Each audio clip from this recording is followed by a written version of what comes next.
Count Ladislas Dracula. Van Helsing foi lançado em 2004 e foi a apresentação de muitos para o novo mundo, onde vampiros já não seriam apenas criaturas melancólicas em filmes de drama ou romance. Fomos apresentados a um filme de ação muito interessante. Isso, sem deixar para trás um mundo muito bem construído, com várias menções que conversam com a nossa realidade, ao mesmo tempo que tomam inspiração com a literatura vampírica e com isso também nos dá uma grande interpretação de Drácula.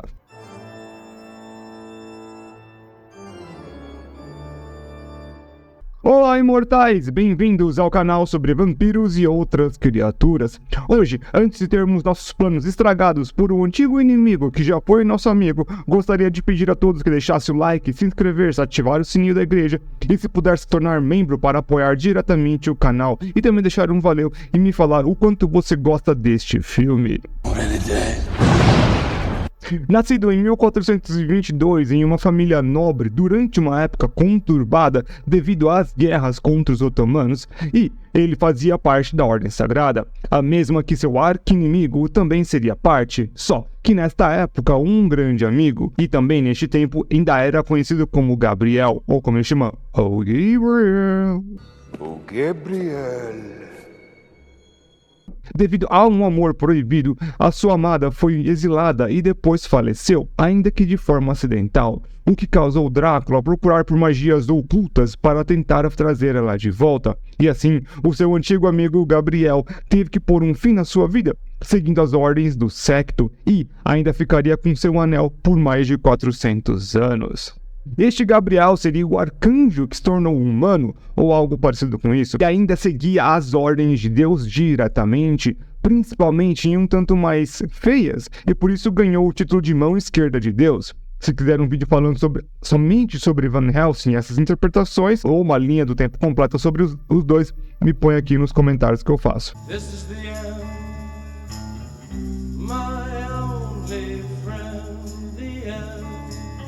Para a maioria dos seres humanos, este seria o fim total. Quem sabe, nos baseando no mundo já construído, poderia ir para o inferno ou para o purgatório no máximo. Mas o que acontece foi algo inesperado. O próprio demônio tomou interesse pelo caso do nobre e ofereceu uma nova vida, mas teria que drenar o sangue de seus iguais para se manter vivo.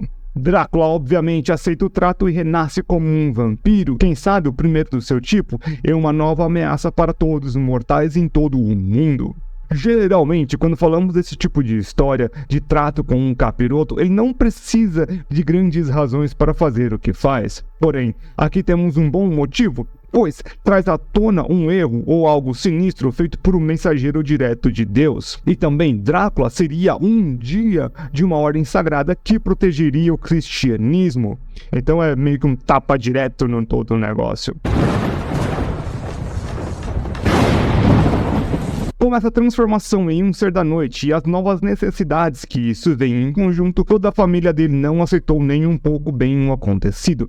Nessa época, possivelmente Gabriel já tinha partido para fazer alguma outra coisa, sobrando apenas locais para lidarem com o caso. Seu pai é chamado de Valérius o Velho ou Valérius the Elder. Só para deixar claro, Valérius seria o nome antigo da família, do qual Drácula nunca é chamado, mas em teoria também faz parte do seu nome. De qualquer forma, este ser jurou que acabaria com Drácula, não importaria como. Só que tinha apenas um problema com todo este plano. Ele não conseguiria terminar com seu próprio filho, ainda que um monstro. Temos que entender que ele já tinha perdido Drácula uma vez, pelo visto, não queria perder novamente, e possivelmente o proteger da fúria do resto da família e dos aldeões. Novamente temos que entender que este tipo de coisa acontece nos tempos antigos e creio que nos tempos atuais também a população seria crucial na total destruição dessa abominação da natureza, conforme a visão deles, e consegue proteger então seu filho do fim de todos. Para conseguir então livrar-se desse karma, ele o fez de uma forma um tanto extrema, ao mesmo tempo que se distanciando do problema, ou seja, foi meio burro. como quem esconde toda a poeira debaixo do tapete.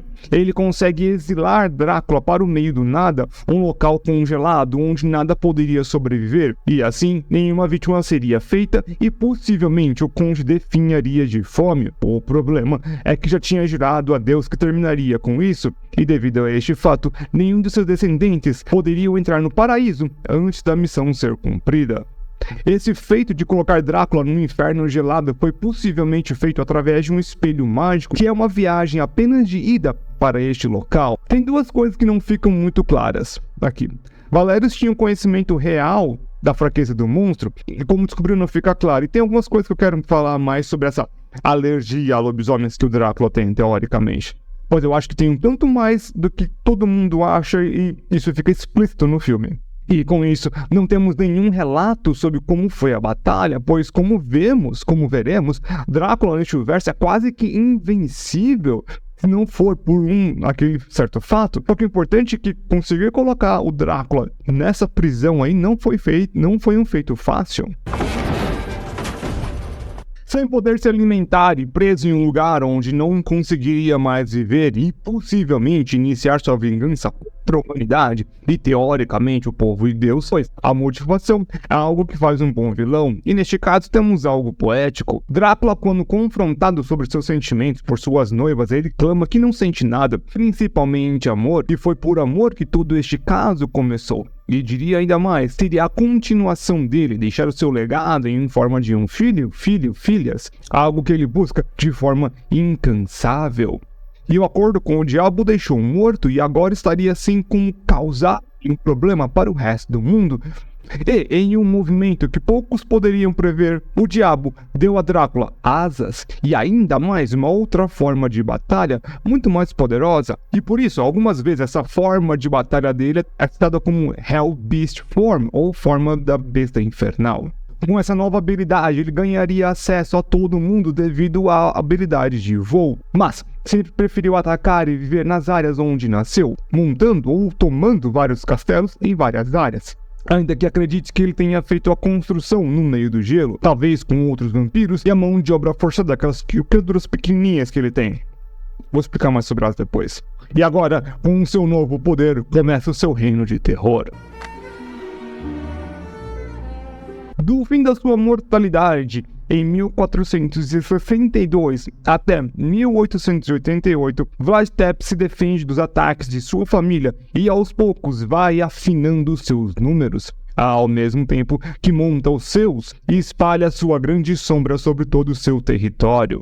Além de transformar muitos outros seres humanos em vampiros, os deixarem existir para causarem um grande estrago em todo o mundo, destes ele escolhe algumas para se tornarem suas esposas ou noivas, as noivas de Drácula. Essas, além de morarem com ele, também teriam relações carnais, da quais pequenos vampiros nasceriam sem vida. E estes filhos seriam a sua grande fixação. Porém, a sua natureza morta não seria possível de suas crias se concretizarem. Um pensamento que parece muito mais do que apenas estar em sua mente. Em algumas falas dele, podemos perceber que existe algum desejo maior de cumprir essa missão, como se fosse algo colocado em sua mente, ou ainda pior, foi manipulado para acreditar nas ideias mais demoníacas possíveis.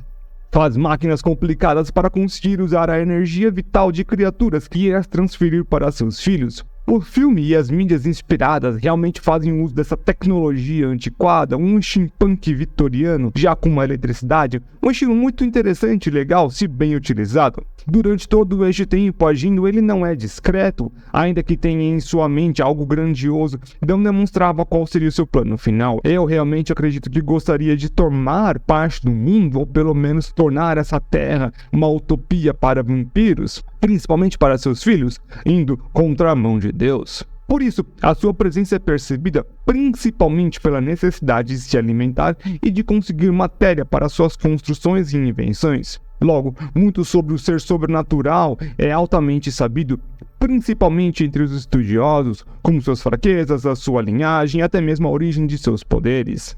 Ele também já tinha noção de sua grande fraqueza de lobisomens, ou algo similar, e inventou ou encontrou um antídoto para a licantropia, que guardava muito bem em seu castelo de gelo. A quantidade de vidas que foram tomadas, a crueldade e medo que vilas, cidades e regiões foram colocadas sob é algo indescritível. E ainda assim, por centenas de anos, a Ordem Sagrada prefere tentar deixar com que a família cuide deste problema, talvez pela proximidade de seu maior caçador, e isso poderia causar grandes problemas.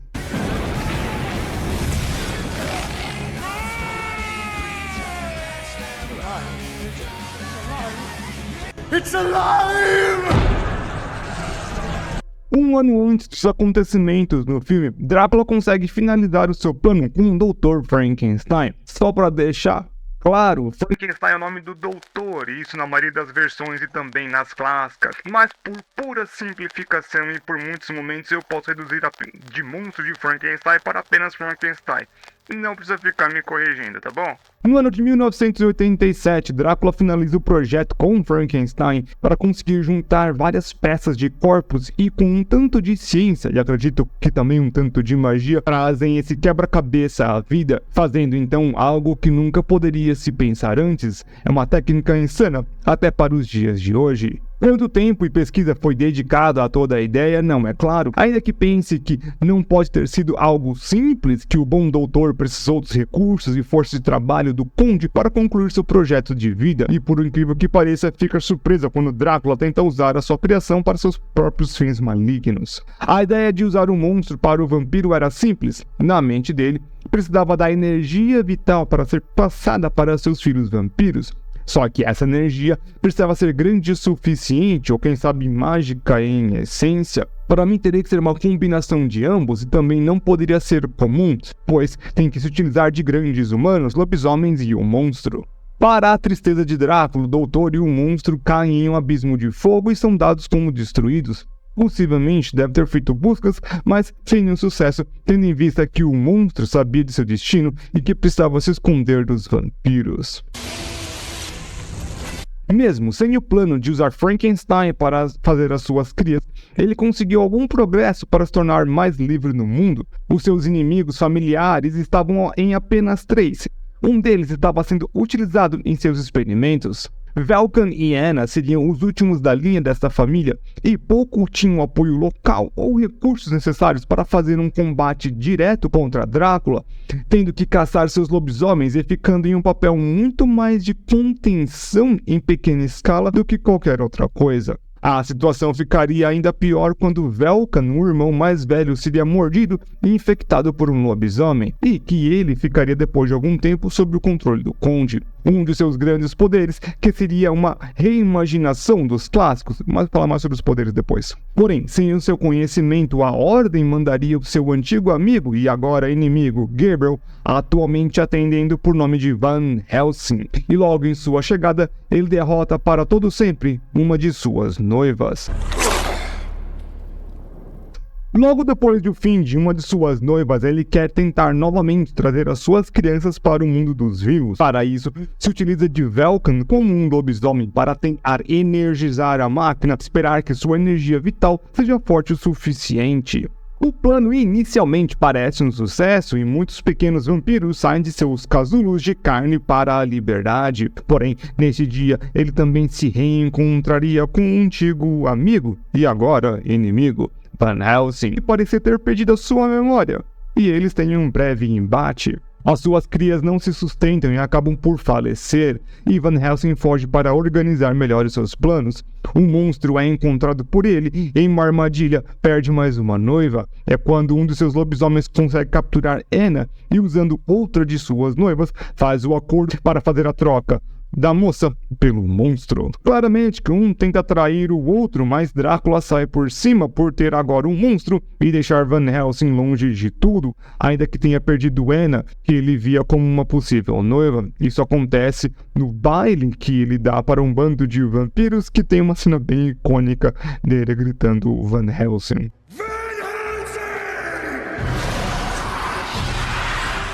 É onde mostra também que ele não tem reflexo, que alguns podem ver como fraqueza, mas ele não tem reflexo.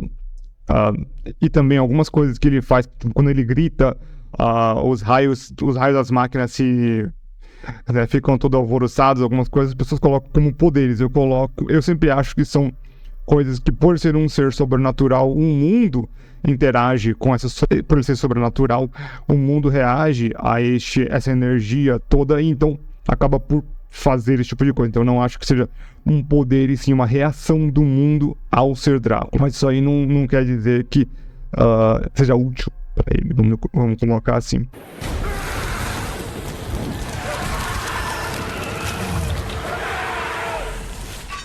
O embate final acontece quando o monstro está em sua posição para dar sua energia para os vampiros nos casulos, o que parece ser a solução real para o problema. Porém, Drácula não contava que Van Helsing teria se transformado em um lobisomem e demoraria um pouco para ficar sob seu comando, se é que ficaria. O confronto entre os dois é brutal, mas a sua fraqueza foi totalmente explorada.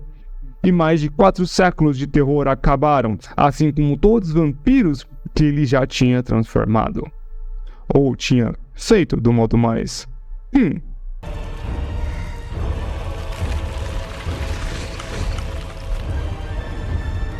Como todo bom vampiro, Drácula tem uma gama de poderes muito interessantes, e neste caso, até surpreendentes.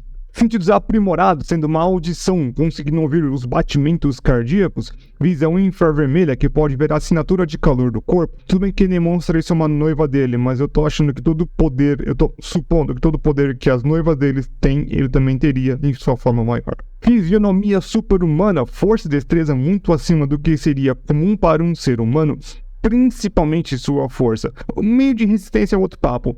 Tomando de novo como exemplo, ele tacando coisas de ferro com facilidade. Uma das noivas dele, na forma vampírica, pega uma vaca e joga essa por gente, uma vaca inteira. E de novo, supondo que qualquer poder das noivas dele ele tenha em igualdade ou superior. Não é machismo, é só porque ele é o criador. Coisa de hierarquia vampírica sobrenatural. Também que eu tô pra fazer um vídeo sobre algo que eu quero dar uma desmentida em algumas coisas. Ou teorizar sobre algo. Porém, o que o torna um grande inimigo nesses quesitos é a sua regeneração. Qualquer ferimento mundano e até muitos dos sobrenaturais são regenerados praticamente instantaneamente. Isso não causa nenhum tipo de fadiga ou sobreuso de seus poderes. A gente vê isso na cena que ele sai da fogueira, ele está totalmente carbonizado e ele simplesmente sai, assim como outros ferimentos que são causados nele e nada o afeta. Ele sofre o dano, mas ele se regenera num instante. Em sua forma de batalha, ele é capaz de voo e aparenta um aumento de seus atributos físicos, já que prefere utilizar esta lutando contra Van Helsing na sua forma de lobo, que também tem grandes poderes físicos. Ele tem, na verdade, controle sobre os lobisomens. Isso quer dizer que depois da primeira lua cheia, o ser se torna um servo contra a sua vontade, tendo que obedecer às ordens do conde, ainda que não queira. O lobo mantém a sua consciência, porém, pelo visto, nunca podendo atacar o seu mestre. É uma variação dos poderes dos vampiros clássicos que podem controlar as criaturas da noite, como lobos e morcegos, que parece que tem também algum controle sobre alguns morcegos, mas é mostrado muito rapidamente. E pode ser mais uma questão de flavor, mas não sei. Aqueles servos deles são chamados de Dwergi, que é com certeza uma variação da palavra dwarf, que significa anão em inglês. Eles não têm nenhuma origem exata, mas devido à estatura, como se comportam e o nível de afinidade com a tecnologia, eu os colocaria como alguma versão dos goblinoides e outras raças fantasiosas que têm essa ligação com a tecnologia. Eu sei que não são todos os tipos de goblins, mas existem suas variantes, assim como de anões, gnomos, entre outras, que quem sabe até mesmo versões até vampirizadas destas. Os vampiros neste mundo possuem a fraqueza contra objetos religiosos, assim como água benta, mas o conde tem uma grande resistência, podendo até mesmo se desfazer deles, ainda que não seja com tanta facilidade. Estacas no coração para os vampiros menores é fatal, porém contra ele apenas mais um ferimento, como possivelmente a luz do sol direta. E finalmente a mais importante de todas, a sua fraqueza aos lobisomens. É muito comum o pensamento que Drácula neste filme seria fraco contra lobisomens, ainda que isso seja verdade. Eu acredito que a passagem seja um tanto mais estreita que todo mundo pensa. Eu não acho que seja qualquer lobisomem que seja capaz de derrotar o vampiro, e sim, apenas um que tivesse o coração puro, seja lá o que isso quer dizer, e quais os parâmetros da verdade para isso. Essa informação é dita durante o filme na profecia para a derrota de Drácula. Sendo assim, a junção de alguns fatores, alguém de coração puro, como um servo de Deus, estar na forma de lobisomem e ter a força de vontade de resistir à influência de Drácula, e aí sim os ferimentos feitos pelas garras e dentes são capazes de realmente ferir o vampiro ou de impedir a sua ultra mega blaster regeneração quase que instantânea. Qual o motivo dessas circunstâncias extremas específicas é uma especulação muito grande que eu não vejo nenhuma sustentabilidade lógica. A única coisa que é uma linha muito fina que eu vejo seria a ideia que um dia vampiros e lobisomens seriam vistos como um único tipo de criatura e depois como postos. Os dois lados da mesma moeda, um lobo servo de Deus e o contrário seria um vampiro servo do capeta. E ainda que isso possa levar a algum lugar plausível, eu acho que é uma construção de mundo muito pobre para o que nos foi apresentado no filme.